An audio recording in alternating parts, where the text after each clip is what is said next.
Bom, pessoal, então começamos a gravar aqui nossa primeira aula depois do recesso, né? E vamos agora sim começar. Nós falamos muito, né, em dezembro, falamos muito sobre soluções, né, para fundações. Tá? Inclusive, essas notas de aula já estão na no Classroom, também está na parte que no Drive, no caso, na parte que eu disponibilizei para vocês. Hoje, pelo menos essa primeira parte, a gente ainda vai estar falando muito, tá? Vai ser pouca conta. No entanto, agora a gente vai entrar no que é o dimensionamento mesmo das fundações, tá? Nós vamos, nessa primeira parte, falar sobre fundações diretas, tá? Então, todas aquelas fundações diretas que a gente falou lá, dos tipos de fundação nas aulas passadas, a gente vai estar utilizando basicamente o mesmo método de dimensionamento, com algumas adaptações, tá? E posteriormente, nós vamos falar um pouco sobre dimensionamento de fundações profundas, no caso especificamente de status, tá? Bom, a primeira coisa, né, antes de calcular, a gente tem que entender o modo de falha, né, da fundação, tá? Como é que ela rompe? Por que ela rompe? Né? E como eu venho falando para vocês desde o começo do curso de fundações, primeiro que a gente tem ruptura. Quando a gente menciona uma fundação, a gente primeiro tem que separar, né, na ruptura do elemento estrutural, da fundação como elemento estrutural, tá? Que seria o dimensionamento da sapata, né, qual concreto utilizar, quanto de armadura utilizar, tá? E etc. Isso aí vocês vão aprender lá em Fundações 2. E a gente tem a parte da ruptura, que eu vou chamar aqui de ruptura geotécnica, tá? Que aí é a ruptura da fundação como o solo, né? Focando mais no solo. Então, aqui também a gente vai acrescentar nessa parte de dimensionamento geotécnico, a gente também vai adicionar alguns critériozinhos que não é bem ruptura do solo, mas também não é ruptura do material. Tá? A gente vai estar avaliando aqui questões de estabilidade da fundação, tá? Estabilidade global, estabilidade externa da fundação. Beleza? Ok. Beleza. Dito isso, vamos em frente, né? Quais são os modos de falhas geotécnicas que a gente vai ter para uma fundação direta, tá? Então, primeiro ponto aqui que eu já vou deixar bem claro para vocês é que todos esses modos de falhas que eu estou falando aqui foram obtidos a partir de estudos com solos arenosos, tá? Solos granulares, ou seja, pode até ter um certo percentual de coesão, né? Ou seja, para ter coesão tem que ter algo de argila, né? Alguma coisa de argilazinha. Mas a maior parte é arenoso, tá? Ou areia pura, ou areno siltoso, ou areno argiloso, alguma coisa do tipo assim. Beleza? E nesse sentido, a maior parte dos estudos assim foram feitos, tá? Com solos arenosos. E é o que a gente tem na bibliografia. O que a gente faz é utilizar esse modo de dimensionamento também para argila, tá? Porém, a primeira coisa que a gente tem que estar ciente é que é uma adaptação, tá? É uma adaptação. Então, a gente vai estar trabalhando aqui com esses modos de falhas são para solos arenosos, então eles servem bem, são bem precisos para solos arenosos. Para solos argilosos, teria um certo erro a mais, porém é o que a gente utiliza no dia a dia aqui da prática de engenharia. Ok.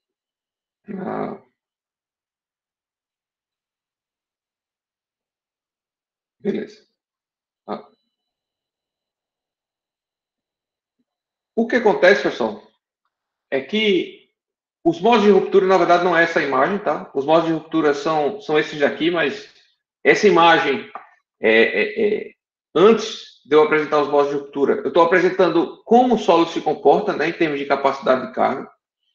Isso, aí esse caso aqui serve para solo arenoso ou argiloso, para os pais. Essa figurinha que serve tanto para um quanto para outro. Mas a situação é a seguinte. Lá em mecânica dos solos, né, 2, para a avaliação da resistência ao cisalhamento do solo, eu peço perdão, deixa eu pegar aqui a mesa digitalizadora para me ajudar.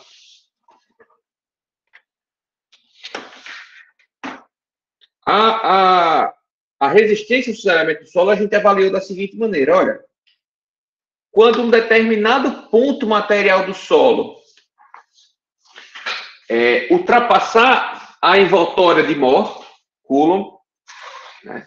Espero não estar falando grego para vocês, porque aí tudo a gente viu no semestre passado, mas só relembrando, a gente tinha um diagrama que seria tensão cisalhante por tensão normal, né? E a gente tem a envoltória de Mohr, né? E essa envoltória de Mohr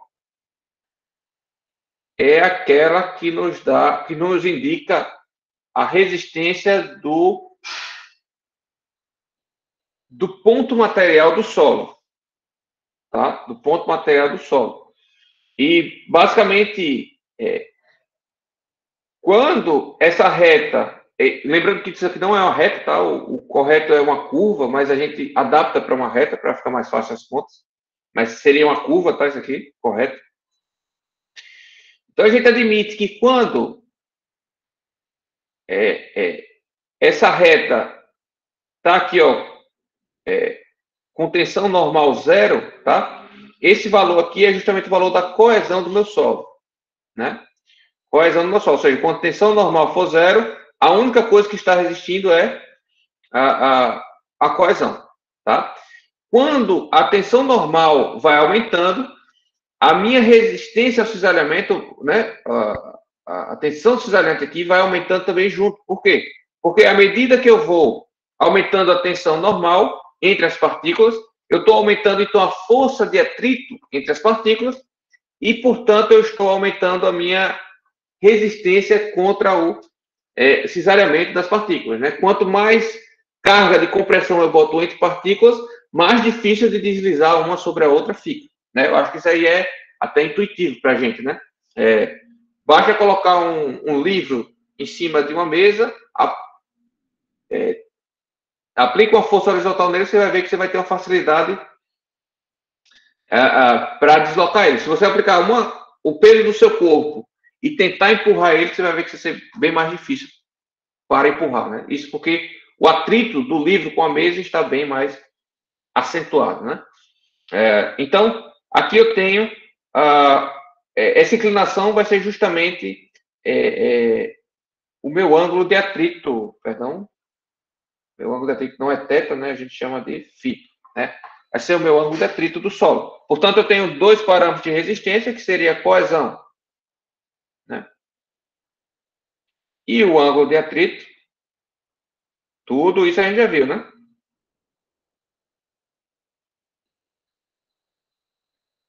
Atrito. E cada um age de uma maneira separada, né? A equação dessa reta aqui, da envoltória de Mohr, a gente tem o seguinte, ó, tensão resistente, cisalhamento, vai ser igual a coesão, certo? Mais a tensão normal multiplicada pela tangente do ângulo de atrito do solo. Né? Essa é a equação dessa minha reta, dessa minha envoltória de resistência.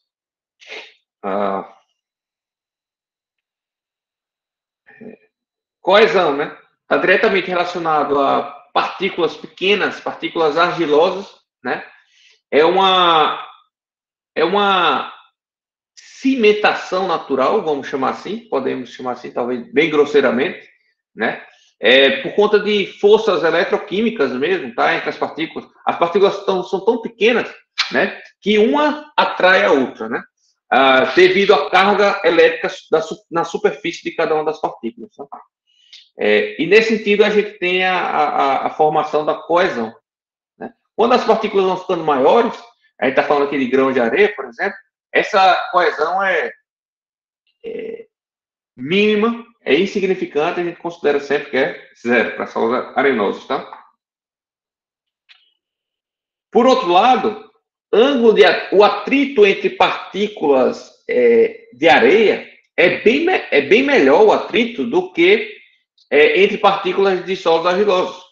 Tá? Porque os grãos de solos argilosos, né, as partículas de solos argilosos, acho que a gente pode nem chamar de grão, né? As partículas de solos argilosos, elas geralmente são planas, tá? Com superfície lisa, tá bom? E, e, portanto, não possui um imbricamento tão bom quanto é o caso de uma areia, né? E aí vai depender também da areia. A gente tem areia, por exemplo, de rio, que é a areia que vem sendo transportada, né? Por conta da correnteza do rio. À medida que o rio vai descendo para a foz, a areia vai se movimentando, e aí ela vai se tornando mais roliça, né? Mais lisa e mais redondinha, bonitinha. Isso para concreto é bom. A gente falou esses materiais para vocês, né? Vocês pagaram comigo, a maioria de vocês. Acho que não foi concreto 1 que vocês pagaram comigo, não, né? Foi concreto 2. Bom, a areia de rio, né? Por isso que é tão boa para concreto, porque ela vem redondinha, bonitinha, e aí no concreto ela funciona bem, tá? Porque o que você quer no concreto é que ela tenha mais mobilidade, né? Que ela não imbrique uma com a outra. Já no solo é o oposto. A gente, para ter um solo com maior resistência, a gente quer que uma areia se imbrique mais com a outra, né? Para ter mais atrito. E nesse sentido, partículas mais angulares, né? E com mais deformações superficiais, né? Elas têm um atrito maior entre elas. E aí o coeficiente de atrito aumenta. Né? Além disso, é óbvio pensar, intuitivo até, que quanto mais próximo uma partícula tiver da outra, maior o atrito, né? Maior o atrito. Então, portanto, areias mais densas, que a gente fala, ou seja, com menos índices de vazios, né? Geralmente tem ângulos de atritos maiores. Ângulos de atritos maiores. Beleza, pessoal? Alguma dúvida aí? Estou falando grego para vocês?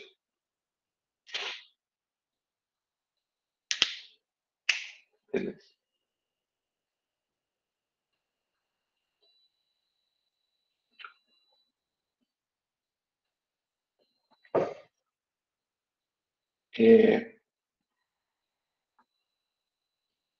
Aí o que acontece? Em cada ponto material do solo, a gente tinha lá em mecânica dos solos, né?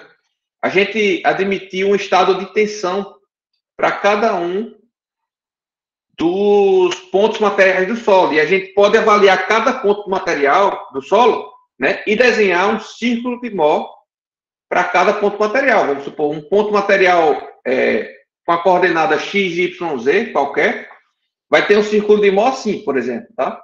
Esse círculo de Mohr a gente monta como, né? Vocês aprenderam lá em Mecânica dos Solos 2, né?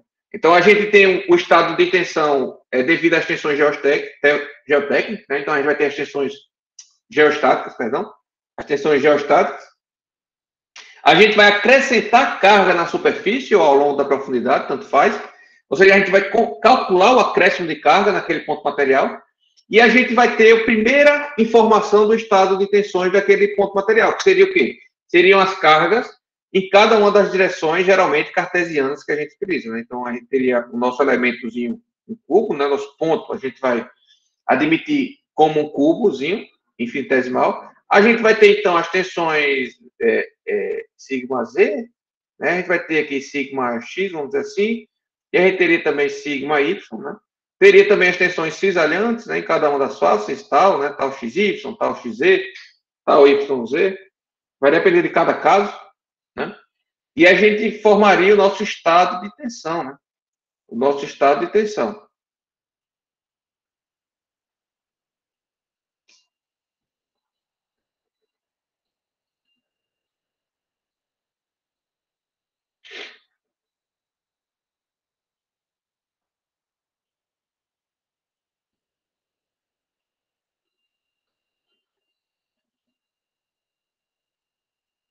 que é uma matrizinha aqui, matematicamente falando, fisicamente falando, a gente chama isso aqui de tensor de tensões, né? E esse cara aqui, com esse cara a gente consegue desenhar o nosso círculo de Moore perfeitamente, né? A gente consegue calcular, a partir de altos valores vetores, as tensões principais. As tensões principais seriam essas aqui, as tensões normais principais, né? Esses dois pontos aqui. A gente consegue também calcular as tensões, e com isso a gente consegue o diâmetro da circunferência, consegue, portanto, o raio também, e consegue desenhar, então, o nosso círculo de Moore, né? Enquanto todos os pontos do círculo de Moore estiverem abaixo da minha linha de resistência, da minha envoltória de resistência, esse meu ponto material não deslizará, certo? Ele permanecerá na situação estática. Permanecerá na situação estática. Beleza? Se o meu círculo de Moore, por acaso, for maior aqui, por exemplo, tá? For algo assim, então, ó, o meu ponto material, nessas determinadas inclinações, ou no caso mais distante, ele vai romper sempre mais distante, irá romper. Ou seja, haverá uma ruptura localizada naquele ponto. Tá? Esse meu ponto não conseguirá mais absorver cargas, além do que eu já apliquei. Certo? Imagine que você está aplicando carga aos poucos, tá? Você vai aplicando carga aos poucos, ele está lá aumentando o atrito, está aumentando o atrito, está aumentando o atrito. Chegou no limite da resistência do atrito, esse ponto material não conseguirá mais absorver acréscimos de carga. Quer dizer que o meu solo vai romper? Não, né? Eu já falei isso para vocês no semestre passado. Apesar da gente ter utilizado esse critério no semestre passado. Mas o meu solo não rompe porque um ponto material rompeu. Tá? O meu solo, meu terreno rompe quando um determinado conjunto de pontos, formando o que a gente chama de superfície de deslizamento, rompe. Tá?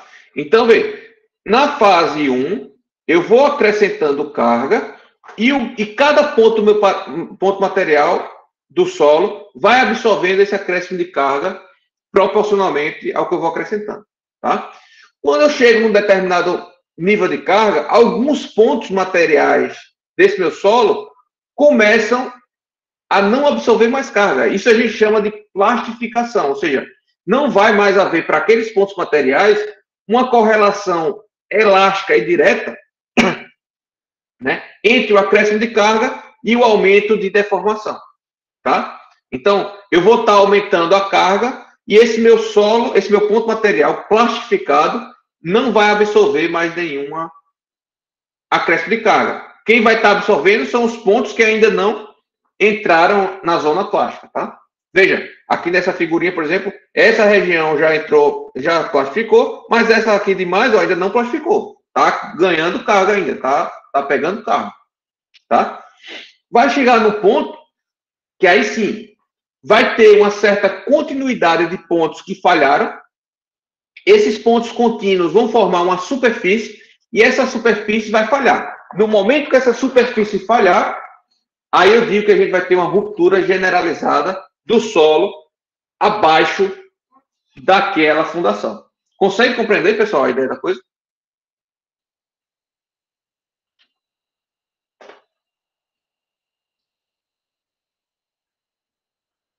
Beleza.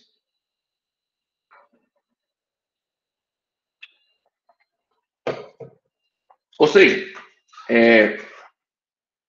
eu posso colocar... eu não aprendi ainda a utilizar, pessoal. Infelizmente, não tive ainda essa condição.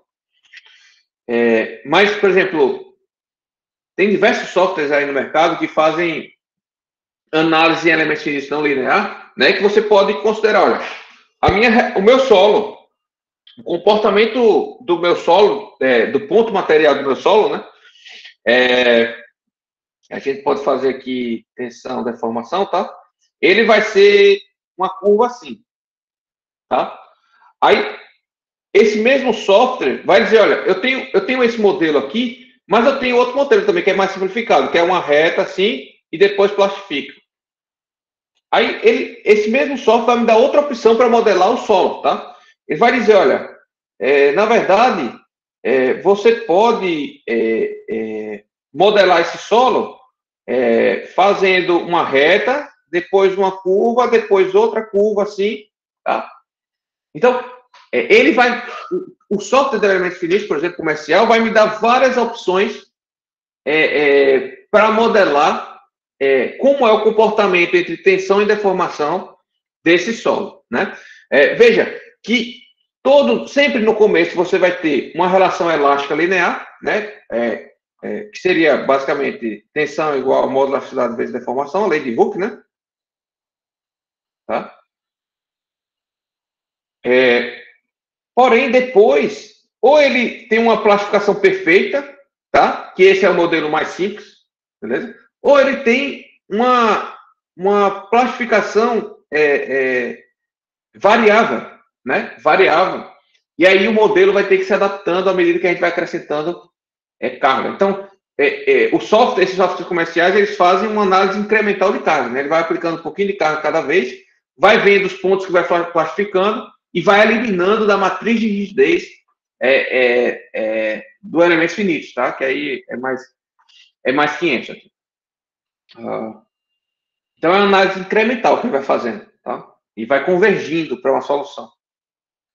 E aí, esses softwares, eles vão nos dar a capacidade de carga, tá? Que seria, o resultado que esses softwares nos dariam, né? Seria, por exemplo, um gráfico como esse, em que eu colocaria no centro de uma fundação, por exemplo, né? Eu pegaria o centro da fundação, da base da fundação, né? Eu tenho a fundação aqui, eu pegaria esse ponto aqui, por exemplo, tá? E mediria quanto de carga eu estou colocando. Então, eu teria sempre Q mais delta Q mais delta Q, seria sempre um acréscimo, um pouquinho de acréscimo de carga, tá?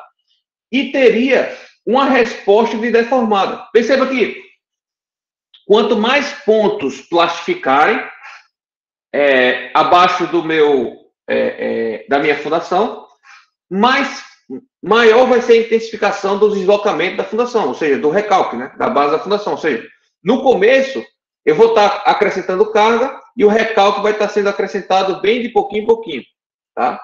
Depois, quando começar a plastificar bem, aí a gente vai ver que, à medida que eu vou acrescentando carga, o recalque vai aumentando mais, né? Mais do que estava aumentando antes, né? E quando chegar numa situação de ruptura, né, de fase 3 aí, a gente vai ver que eu não consigo acrescentar carga. Mesmo eu acrescentando um nível bem pouquinho de carga, o recalque aumenta de forma desproporcional. Nesse momento, a gente admite que o solo chegou na ruptura. Consegue visualizar, pessoal, o problema? Imagine que a gente vai aplicando carga aos pouquinhos e aos pouquinhos, tá? E aí a gente vai tendo aqui, ó, uma relação entre a carga, o acréscimo de carga e o acréscimo de recalque que a gente está medindo, né? Isso a gente pode fazer um ensaio de placa também na obra, tá? Que é o quê? A gente pega uma placa metálica, eu vou comentar isso posteriormente, e vai aplicando carga e medindo o quanto essa placa está se deslocando. A gente vai notar aqui, no começo da carga, quando a gente vai acrescentando carga, o acréscimo de recalque vem sendo proporcional. Nessa região, nessa situação, o meu solo ainda está na fase elástica, eu não tive nenhuma plastificação do solo, tá? Nenhuma plastificação do solo. Então, veja, para esse delta aqui de carga, eu tive apenas esse delta de recalque. Beleza? Esse diagrama é assim, ó, recalque para baixo, carga para o lado. Tá? Só que, veja, se eu chegar nesse ponto aqui, ó, para esse delta de carga, bem pequenininho aqui, certo? Olha quanto de recalque eu tive.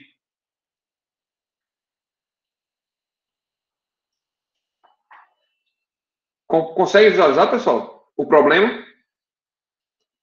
Então, veja, a ruptura do solo, a gente se dá justamente quando, por qualquer ínfimo acréscimo de carga que eu aplicar nessa fundação, né, o recalque seja incontrolável, né, seja desproporcional. E aí a gente admite que o solo já rompeu aí, beleza?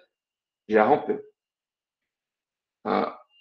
E nesse sentido, toda fundação não só direta, mas toda a fundação, vai ter o que a gente chama de diagrama carga-recalque. Tá? E a partir, se a gente tivesse esse diagrama, se a gente obtivesse esse diagrama, o dimensionamento seria extremamente tranquilo, né? Porque bastaria ver aqui, ó, o nível de carga, por exemplo, ó, em que ele perde essa capacidade portante, que é mais ou menos aqui, ó, visualmente falando, né? Existem métodos para isso, tá? Mas aqui, a princípio, visualmente, a gente já chega, ó, aqui, ó, eu iria até aqui. A minha carga de ruptura dessa minha fundação aqui, que tem esse diagrama, eu utilizaria como sendo essa daqui. Porque a partir disso, os recalques eu não vou ter domínio sobre esse recalque. Compreende, pessoal?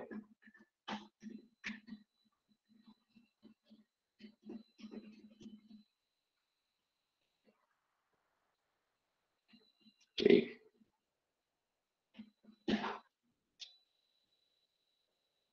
Então, conclusão aqui, né, dessas 20 minutos, meia hora de aula. O solo não rompe a base sobre a sua estrutura, né, sobre a sua edificação, não rompe simplesmente porque um ponto material ultrapassou a envoltória de Coulomb, né? Quando o solo, ó, o que acontece é o seguinte, esse ponto material aqui, tá?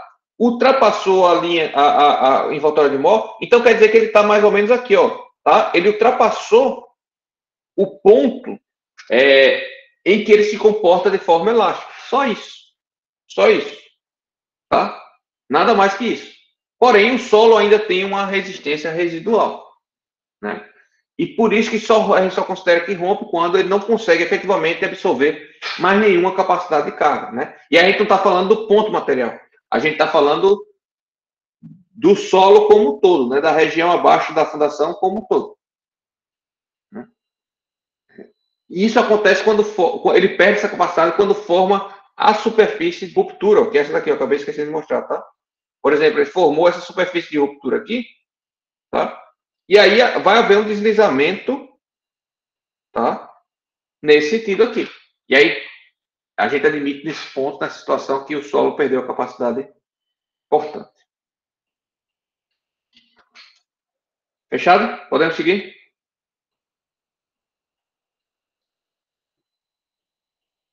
Agora, tá. Eu dei para vocês duas possibilidades, né? Aqui para dimensionar. A primeira, fazer o ensaio de plástico na obra. Você vai lá na obra, faz o ensaio, vou falar sobre esse ensaio posteriormente. É uma placa metálica, você bota a carga em cima, tá? A uma determinada profundidade,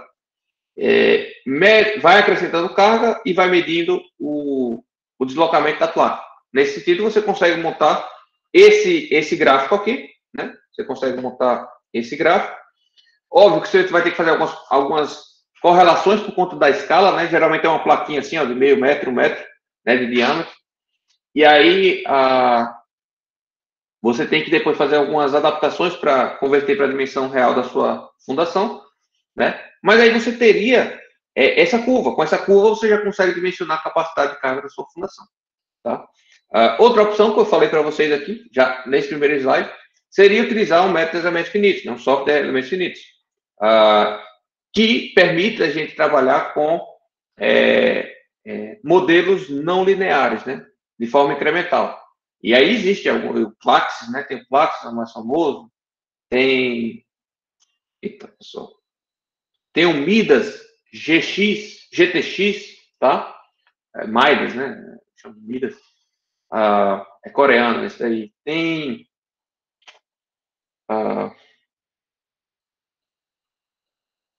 Eita.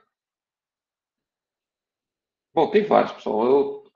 Tem softwares que não são especializados em solo. Esse aí que eu estou falando para vocês são específicos de solo, tá? São elementos finitos para solo. Mas tem outros que não é específico para solo, mas você consegue modelar também. Aí só que é mais acadêmico. Aí você tem aí Abacus, ANSYS, e aí vai, né? Aí são softwares potentes, extremamente potentes, mas não tem o cunho prático, né? O Plaxis e o Midas já tem essa interface mais amigável para a engenharia, né? Para a gente trabalhar e ganhar dinheiro, tá? Fazer mais rápido os dimensionamentos e ganhar dinheiro. duas formas. Professor, a gente vai ver alguma dessas formas? Não, tá? Não vamos ver aqui no curso. Eu vou até falar um pouco sobre ensaio de placa, mas como eu falei para vocês, esses softwares eu ainda não consegui dominar ainda, pessoal, para o ponto de vir aqui e falar com vocês, tá? Sobre ele. Então, eu não sei. Eu utilizo o método que a gente vai aprender aqui, que eu vou ensinar para vocês até hoje, tá? E eu diria que 90% para casos usuais, né? Assim, 90% dos profissionais usam também esses métodos, tá? Que eu vou mostrar hoje. Hoje eu não sei se vai ser hoje exatamente. 7 horas já, não sei. Bom, agora sim. TESAG, pessoal, tá?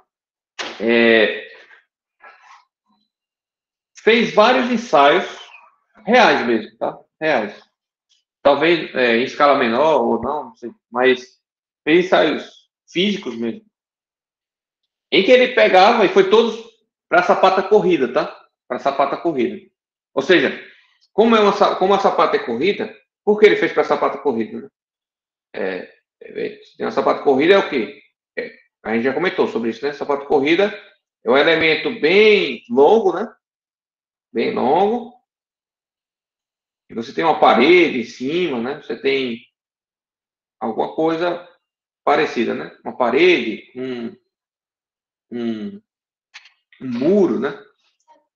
E aí a sapata corrida absorve isso. Como o comprimento dela, né?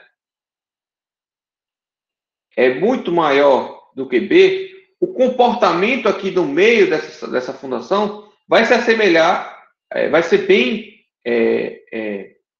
fácil, né, de transformar isso num caso plano, né, em que eu tenha a sapata corrida aqui, né, eu tenho um solo, beleza? E aí eu consigo trabalhar no plano agora, não preciso mais trabalhar tridimensional, tá? E aí por isso que, Z aqui para baixo, né? Por isso que TESAG adotou essa simplificação, né? Porque aqui a gente consegue trabalhar no plano, fica muito mais fácil matematicamente para achar soluções. Né? Então, eu já falei, uma situação, né, que todo o estudo foi feito para solos arenosos, né? E segundo ponto, todo o estudo também foi feito para sapatos corridos. Então, o professor quer dizer que a gente não vai... É outro método para sapato isolado? Não. É o mesmo método, sendo que com algumas adaptações. Tá? Foi feito todo o estudo, toda a avaliação para sapatas corridas, né, na situação plana de ruptura, e depois a gente adapta, utiliza alguns coeficientes, algumas constantes, para transformar isso no dimensionamento de sapata isolado. Tá?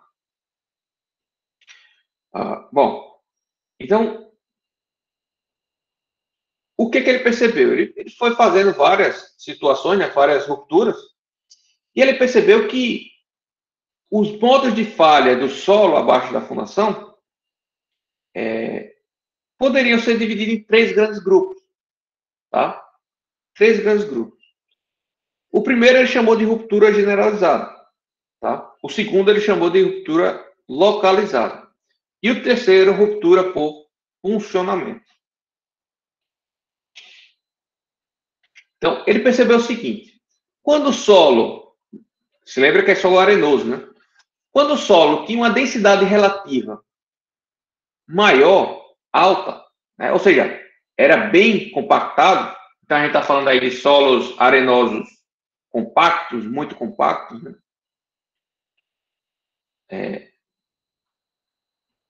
Ele tinha uma capacidade de carga maior, né? Ele conseguia absorver mais carga por ser mais denso, por ter um atrito melhor entre as partículas.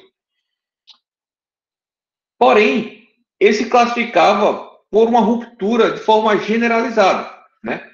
Acontecia que a fundação, né? O bloco, o elemento estrutural de fundação, tendia a girar, tá? Para qualquer um dos lados, é aleatório o lado que giraria, vai depender, porque o solo não é homogêneo, né? Vai depender da facilidade que tem para gerar a superfície mais rápida de ruptura, tá? Se vai ser para um lado ou para o outro. Também depende se a fundação em si já está submetida a momentos fletores ou não. Tá? Mas no caso, ele percebeu que, independente para qual lado que ele rompe, ele percebeu que a ruptura se dava de forma girando, a fundação girando, né, rotacionando, e empurrando o solo para fora, tá? Como indica aqui, para o terreno ao lado, né? Indicando, pessoal, e ilustrando, que ele forma uma superfície de ruptura semelhante a essa, tá? De deslizamento semelhante a essa. Em que essa parte de solo aqui, a fundação empurra, né? Empurra, e essa massa de solo tende a subir para a superfície. Beleza? Tende a subir para a superfície.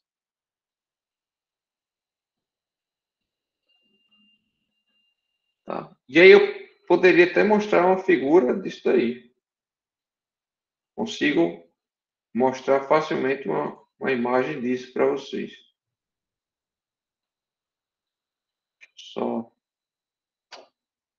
Eu já mostrei lá, tem lá na aula de mecânica do solo, né? Devia ter colocado aqui também.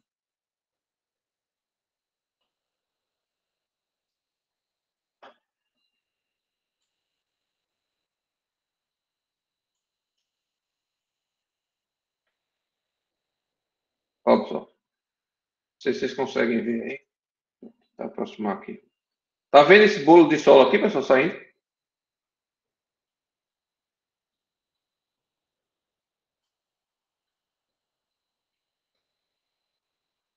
Ah, o Jefferson comentou alguma coisa, só vi agora. Mas estão vendo, pessoal, esse bolo de solo aqui saindo? É como se essa edificação aqui, que eu não sei o que é exatamente, confesso, deslizasse, né, empurrasse a superfície de ruptura para cá. Né? Eu posso mostrar também uma que não é bem uma fundação, mas que acontece bem isso também, seria uma estabilidade de taludes, tá? Deixa eu ver aqui.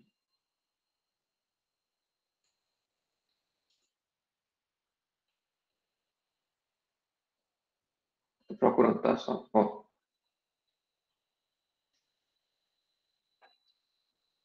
Ó, pessoal, aqui ele deslizou aqui, ó, tá? Formou uma cunha por dentro do solo e vê que essa parte inferior ele levantou, tá? Ele levantou. É o mesmo princípio. É o mesmo princípio. Vê que a ruptura de uma fundação se assemelha a uma ruptura de um talude, tá? Só que veja, não tem como um solo compacto romper para dentro, tá? Não tem como. Porque quanto maior a profundidade, maior a resistência. Lembra lá, maior a tensão normal, maior o atrito entre as partículas, né? E, portanto, mais difícil fica de romper para aqui para dentro, tá? Ele não tem para onde ir. Aqui é infinito para a esquerda, é infinito para a direita e é infinito para baixo. Ou, no máximo, você vai até uma rocha, né? Vamos dizer, você chega numa rocha, tá? Não tem como ir. O que acontece é que ele vai ter que se voltar para a superfície, que é onde tem livre para o solo se deslocar, né? Se movimentar. Consegue visualizar, pessoal, isso aí? É intuitivo para vocês? As barragens taludes, né? É a ruptura de taludes, tá? É como se fosse isso aqui também, tá?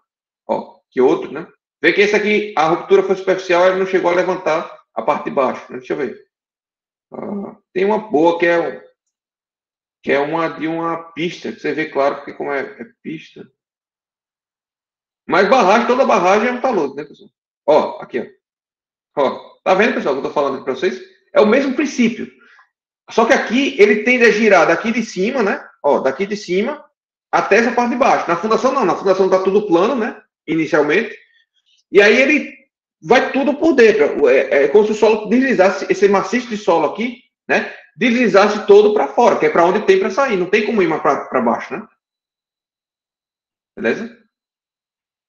Aí o Jeff tinha falado que o comprimento muito maior que a seção. Isso. A questão da sapato corrida, né? Eu acho que você quis falar. Mas eu não estava aberto aqui, peço perdão. Isso. Sapato corrida, o comprimento é muito maior, então a gente consegue simplificar para um caso plano, né? E aí as contas ficam muito mais fáceis. Né? Então, Tesago percebeu isso, né? Que para solos compactos, a ruptura se dava dessa maneira. Então, como eu falei, isso daqui, essa ruptura generalizada, ocorre para solos bem densos, para solos compactos. Solos compactos vão ter mais resistência, capacidade de carga. O problema da ruptura generalizada é que ela ocorre de uma vez só, tá? E aí é brusca, né? Uma ruptura brusca. Não avisa, né? Não avisa. Ela é uma ruptura brusca. Então, se a gente vai avaliar por aquele diagrama, né? Recalque, carga, carga aqui, né? E recalque aqui. É como se ele tivesse uma curva bem assim, ó. Ele vem aqui absorvendo carga, do nada, rompe. Entenderam, pessoal? Então, a carga de ruptura é alta, porém, a ruptura é de vez. E nesses casos, o ideal é trabalhar com coeficiente de segurança um pouco maior, né? Para não chegar tão perto da ruptura, do ponto de ruptura. Beleza? Mas, assim, é a pior situação? Não é a pior situação, porque eu gosto de ter um solo compacto, né? Para ter uma capacidade de carga maior, tá? Então, o bom é ter, quanto mais rígido o solo é, maior capacidade de carga. E, portanto, menor vai ser a minha fundação. Menor vai ser a minha fundação. Precisar ser, né? Porém, tem esse inconveniente que a ruptura é de forma brusca. Eu vou pular a B aqui e vou partir para o funcionamento. Tá? O que acontece? Para solos muito fofos, tá? Para solos muito fofos, o ideal era eu ter até lá no IFAL, né, um aquáriozinho, né, uma caixa com solo arenoso para a gente fazer esses testes. Tá? Mas imagine uma areia bem fofa, tá? Areia de duna mesmo, de duna. O que é que vai acontecer? Quando eu colocar a carga, tá? Não vai haver essa ruptura. Vai haver o seguinte, olha, tão fofo, tá tão fofo, que à medida que eu vou acrescentando carga, a minha fundação já vai recalcando, tá? E ela vai recalcando só nela, tá? Não vai haver deslizamento da superfície. Vai haver que o recalque por si só do acréscimo de carga já vai ser muito alto. E ele já vai estar entrando em ruptura aí mesmo, né?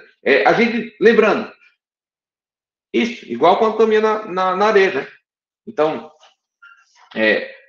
na areia fofa, o seu pé praticamente é fundo, né? Se for areia, é na hora.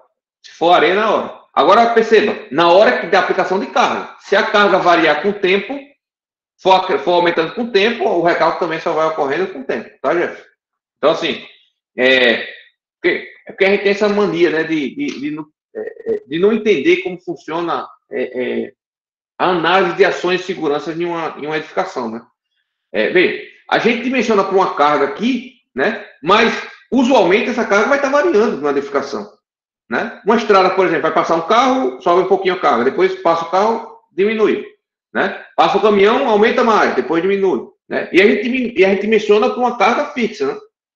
Para uma carga fixa. No caso, em uma situação, tipo, eu estou executando uma determinada fundação, aí eu começo, tipo, a subir os pavimentos de um prédio, aí conforme eu vou construindo, ela pode ir afundando, né? Vai afundando, vai afundando. Agora, lembrando que ali só está começando a atuar peso próprio, né? Você está aumentando o peso próprio, vai recalcando. E aí isso é bom, porque está avisando, né? Primeiro que está avisando, né? Isso é interessante, você vai percebendo, né? Esse problema. Segundo problema é que esse recalque que já está ocorrendo não vai ocorrer posterior à obra pronta, né? Então, o ruim é quando o recalque ocorre depois da obra pronta, porque as pessoas estão usando primeiro, e aí causa insegurança. Segundo, pode começar a dar patologias em elementos não estruturais e estruturais também, né? Mas enquanto a obra está em andamento, tem os trabalhadores que estão lá, mas é bem menos gente do que uma edificação sendo usada, né? E, por outro lado, a estrutura ainda não está pronta, né? E muito menos os acabamentos, então, portanto, o recalque ainda não está afetando esses elementos, né? Construtivos. Mas se for um solo argiloso, aí volta lá para o assunto de consolidação, né? De deformação do solo. Solo argiloso saturado, aí a gente está falando de deformações ao longo do tempo, né? Ao longo do tempo. E por quê? Por conta do processo de adensamento, né? A água inicialmente não consegue sair dos poros e ela só consegue sair dos poros ao longo do tempo, porque a permeabilidade do solo argiloso é muito baixa. Bom, nesse sentido, se eu fosse aqui traçar esse diagrama de carga aqui para esse caso de funcionamento, vou colocar aqui roxinho, seria algo assim, ó. Entende, pessoal? Capacidade de carga bem baixa, tá? E o acréscimo de recalque já é muito alto desde o começo. Desde o começo já é muito alto esse acréscimo de recalque, tá?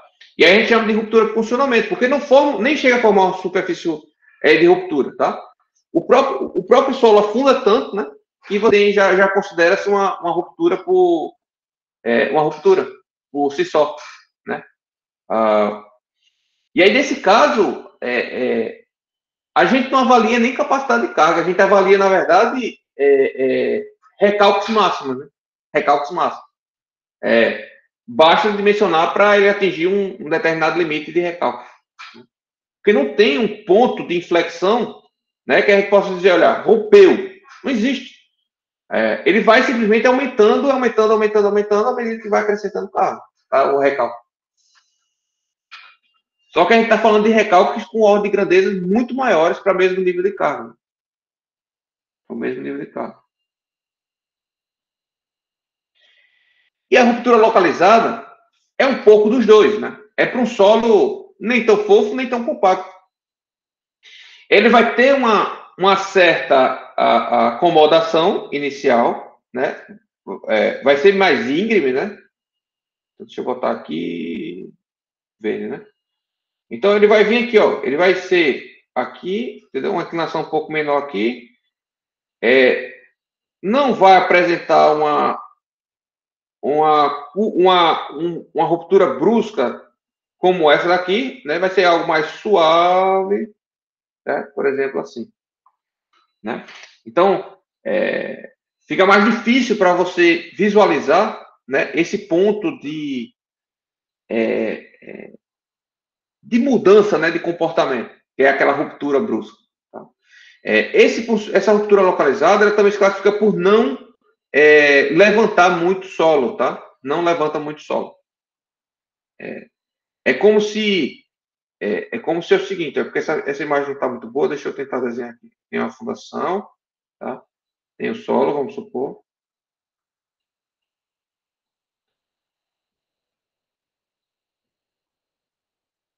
É como se fosse a superfície de ruptura, tá? E não fosse até o limite do terreno. Simplesmente lateralmente mesmo o solo vai se acomodando, tá? Vai indo para o lado. Beleza? Há um deslizamento, mas o solo vai mais para o lado do que para cima. Tá?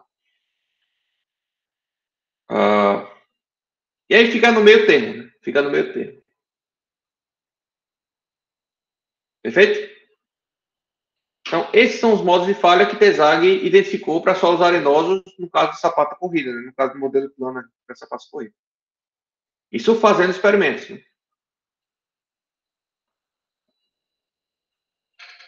O que é que ele fez, pessoal?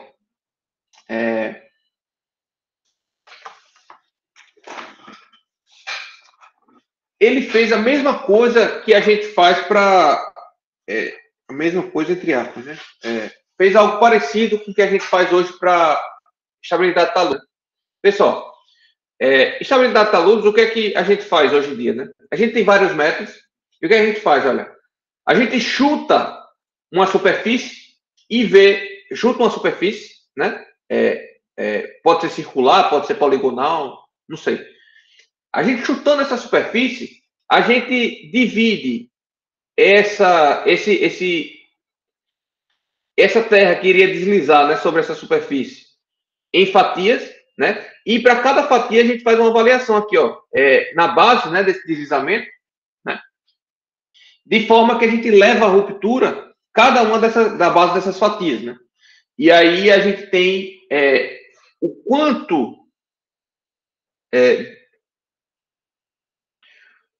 quanto de carga eu precisaria aqui, né? O quanto de peso desse maciço precisaria para ver realmente a ruptura dessa superfície, né? E aí a gente faz várias tentativas, a gente tenta outra, né? Vai tentando várias superfícies, tá? De formatos diferentes. É assim que é feito o cálculo, né? É feito várias superfícies. E aí a ideia, a carga menor para romper é ela, né? É a pior superfície, é a que vai acontecer. Ou seja, a gente chuta superfícies, né? A gente chuta superfícies de ruptura e a que for pior, a que der uma carga menor para ruptura, para chegar à ruptura, ou seja, que chegar à ruptura mais fácil, é ela que é a mais provável de ocorrer. Né? É ela que vai determinar o limite da ruptura. Só que Tesai, ao invés de chutar várias superfícies de ruptura, ele observou que as superfícies de ruptura seguiam um padrão aproximadamente semelhante, né? E disse, olha, essa superfície de ruptura, no caso generalizado aqui, tá? Eu vou admitir equações matemáticas para essas curvas, né? Então, como assim? Bom, aqui eu vou admitir que é uma reta com uma determinada inclinação, varia geralmente com o ângulo de atrito do solo, tá? Esse outro trecho aqui também é uma reta, tá? Que também tem uma determinada inclinação. Geralmente essa inclinação aqui é proporcional à inclinação da superfície de ruptura de impulso passivo para Rankine, né? Porque veja, no final das contas aqui é um impulso passivo, é a fundação ou o muro, né? A contenção empurrando o solo, né? Então, se lembra lá da definição de impulsos, né? Então, quando a gente tem um muro aqui, né? E o solo, quando o solo empurra o muro, né? A gente tem a situação de impulso ativo, né? Impulso ativo. É como se o solo rompesse, né? E essa cunha de solo aqui vai deslocar e empurrar o muro, né? O impulso passivo é o oposto. O impulso passivo eu tenho um muro, um anteparo, né? Tem o solo aqui. E eu vou empurrar o muro. Quando eu empurrar o muro vai empurrar o solo e o solo tende a romper com outra inclinação, que a gente chama que é a inclinação para a ruptura por impulso passivo, né? Então, veja, o solo vai estar reagindo ao muro, né? O solo vai estar reagindo ao deslocamento imposto no muro, né? E aí vai estar rompendo. Isso aqui a gente chama de impulso passivo. Ora, perceba que é a mesma coisa, só que aqui eu estou invertindo, né? Rotacionei 90 graus. Eu estou pegando um anteparo rígido, né? Uma fundação aqui rígida. Lembrando, esse é outro detalhe, tá? Todos os ensaios que o Tesai fez foi para fundações rígidas, tá? Eu estou pegando a fundação rígida e estou empurrando sobre o solo, né? Então, esse solo está sendo empurrado pelo anteparo rígido. Então, no final das contas, um comportamento bem semelhante a impulso passivo, principalmente nessa última região aqui. Ele considera exatamente o ângulo de impulso passivo de Rankine, tá? Que a gente comentou também no semestre passado, em Mecânica dos Sólidos 2, né? Sobre impulso. E ele disse ainda que essa região aqui do meio vai ser uma região e com a equação matemática, tá? De uma espiral logarítmica. Quem tem curiosidade, procura aí no Google, tá? Isso aqui tem uma equação, eu não me lembro de cabeça qual é. Eu sei que é o seguinte, ó. Ela é uma espiral logarítmica, ela faz isso aqui, ó. Tem aqui os eixos, tá? Ela faz algo assim, ó. Tá? Se eu não me engano, tá? Depois dá uma pesquisada aí. Então, ele pega um trecho dessa curva aqui, tá? E diz que é esse cara aqui, E diz que é esse cara aqui. Então, ele separa em 3 partes essa superfície de ruptura. Né? E veja, quando você declara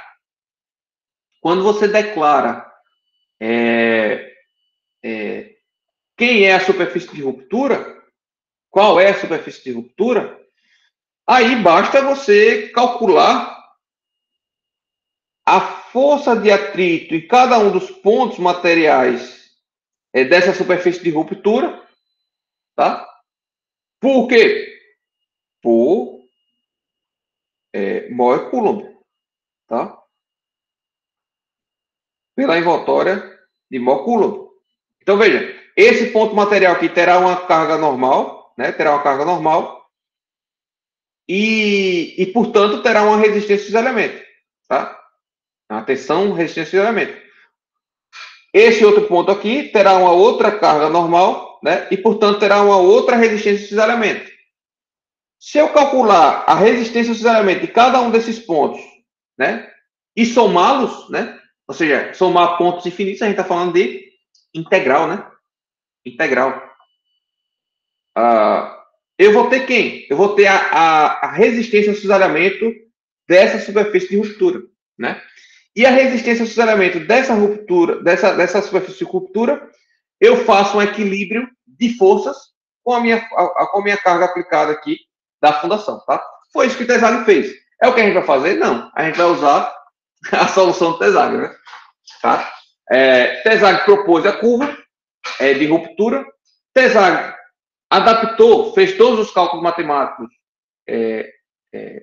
com algumas hipóteses que a gente vai comentar posteriormente, né? Como essa questão dos ângulos, né? Quais são os ângulos de cada uma da ruptura e tal, a gente comenta daqui a pouco, acho que na segunda parte da aula.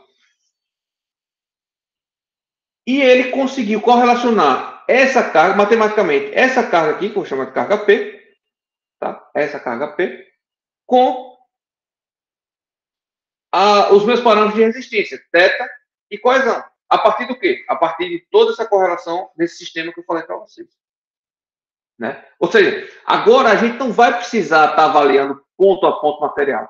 Eu vou calcular qual a minha capacidade de carga,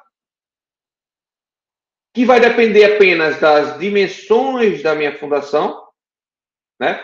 E das minhas propriedades do solo de resistência. Mas veja, é o que eu falei lá para vocês lá em mecânica dos solos, né? Olha, esse método que a gente está usando aqui, né? Lá, no caso lá, né?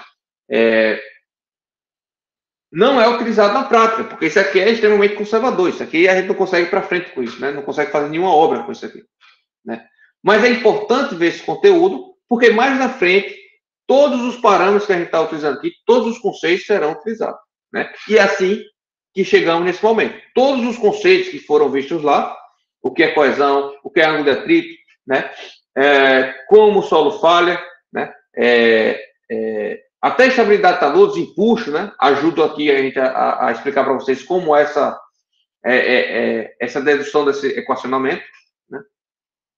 Mas a partir de agora, a gente vai utilizar o que Tesago já nos deixou pronto, né? Que seria o equacionamento para cálculo de capacidade de carga.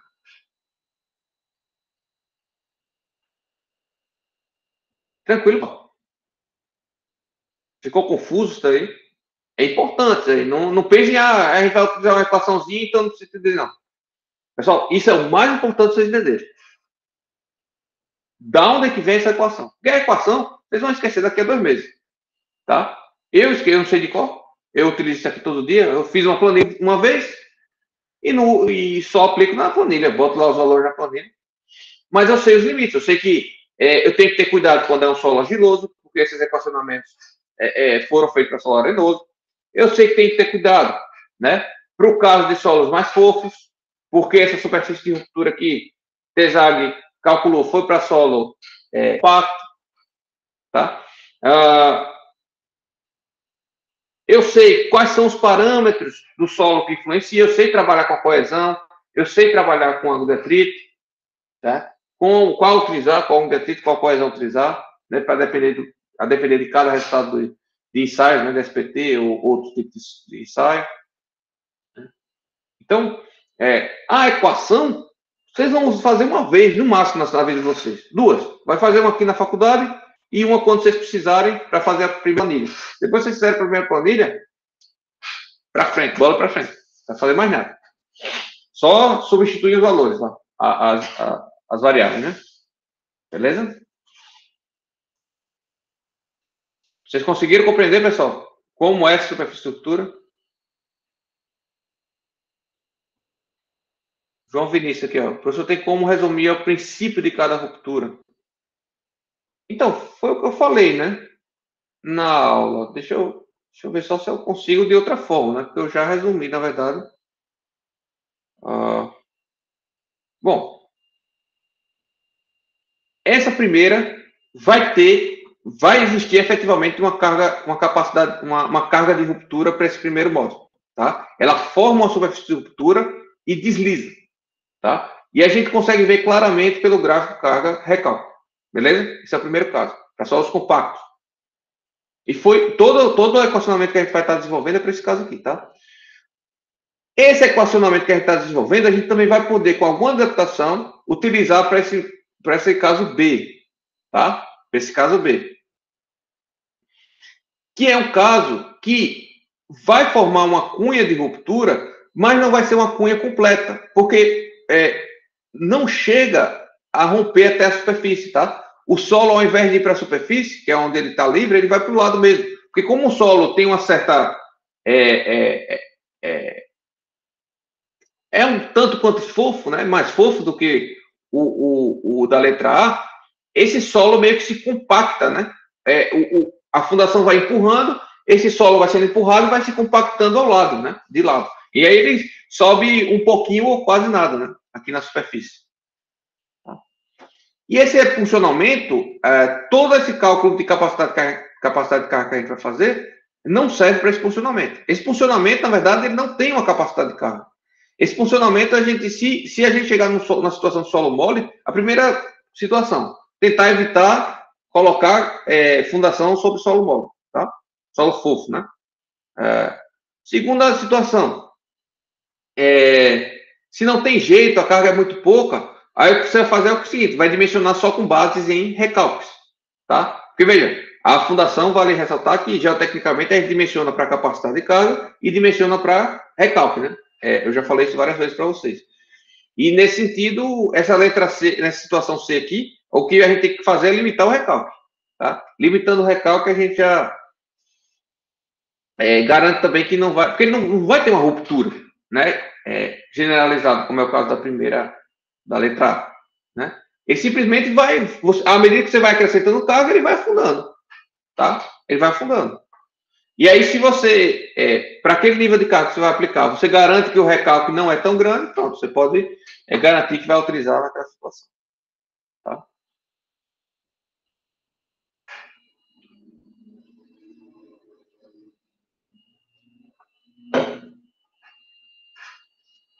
Então, ó o caso da ruptura generalizada aqui, que eu falei, né? O caso da ruptura localizada, a gente não vê claramente, né, um ponto de ruptura, né? Agora, a gente pode estimar, mais ou menos aqui, né, a carga que a gente vai utilizar.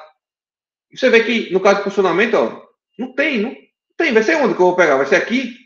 Não vai ser nada, cara. O que a gente vai limitar é o recalque, olha. O recalque máximo que eu posso ter, se eu tivesse essa curva aqui para um caso de um solo fofo, né? Eu posso ter no máximo esse recalque aqui. Esse é o recalque máximo que eu posso ter. Então, a capacidade de carga dele vai ser essa aqui. Ponto final. Certo? Ponto final. Então, você vê aqui, ó, que tem até esse gráfico bastante interessante, que é a correlação entre a densidade relativa, né? Assim, outra coisa que influencia, pessoal, não é só a compacidade do solo, não. Esqueci de dizer aí. A profundidade da fundação também influencia, tá? Quanto mais profunda a fundação, mais ela tende para essa situação de funcionamento, tá?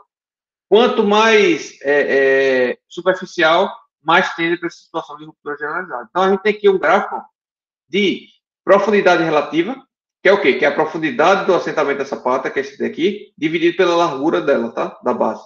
Tá? A gente chama de profundidade relativa. E a gente tem aqui a densidade do solo, densidade relativa do solo. Ou seja, quanto maior a densidade relativa, mais compacto é o solo. Então, veja, para solos mais compactos, mais próximo de ruptura generalizada. Para menores profundidades também, maior tendência de ruptura generalizada. No caso de punção, ó, quanto menor a densidade relativa e quanto maior a profundidade, maior tendência de punção, tá? De ruptura por punção. A diferença é o seguinte, que para a situação aqui, ó, por exemplo, tá? Vamos supor uma situação aqui, né? A capacidade de carga desse funcionamento, né? É bem menor do que uma situação aqui, por exemplo, aqui, né? Em que eu tenho a mesma profundidade, porém com densidade relativa maior. Para ter o mesmo nível de recálculo, a carga tem que ser maior. Tá? A carga tem que ser maior.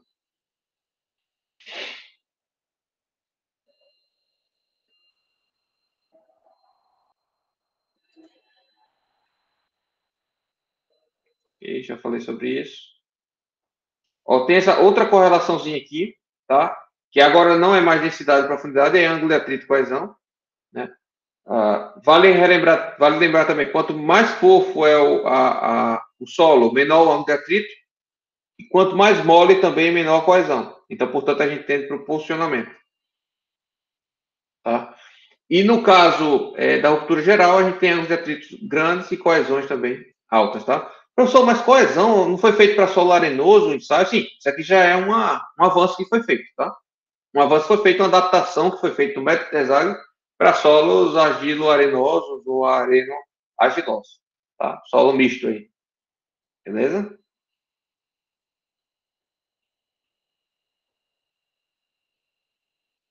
Vale ressaltar que Tesago foi o primeiro, né? Só que já tem vários outros, vocês vão ouvir falar de vários outros nomes, né? Que foram, pegou o Tesago e foi evoluindo. Tá? Foi evoluindo. Então, vamos lá. Fatores que influenciam no modo de ruptura. Já comentei sobre isso, mas um resuminho aí, como o João Vinícius pediu. Quanto mais rígido o solo, mais próximo da ruptura generalizada. Quanto maior a profundidade relativa, mais próximo da ruptura por funcionamento. Tá?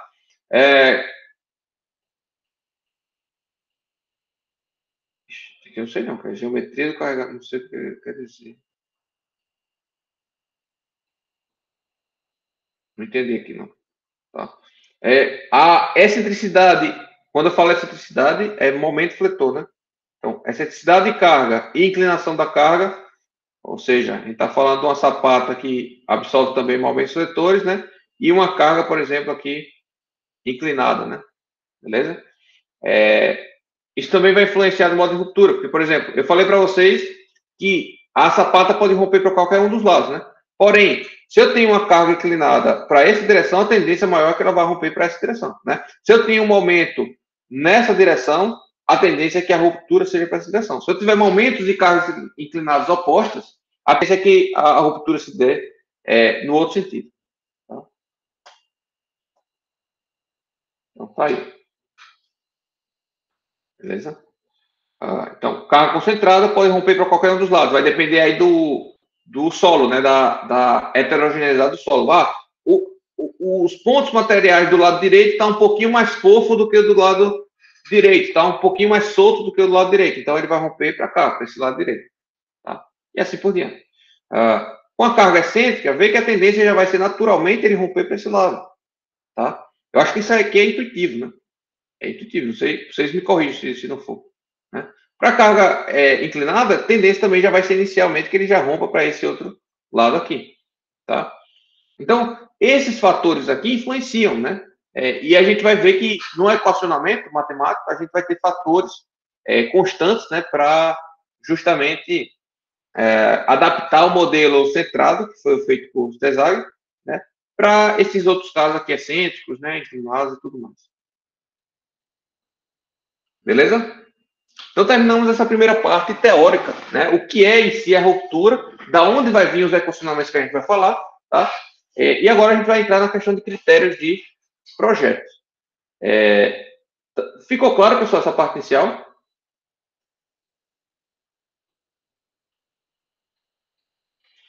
Beleza, então vamos dar uma paradinha, né? Porque Aí a gente já começa na próxima parte, né? Daqui a 10 minutos a gente já começa com nova parte da aula, novo conteúdozinho. E vamos parar para ir no banheiro aqui um pouquinho, para beber uma água, né? E a gente volta daqui a 10 minutos, beleza? Então, até mais.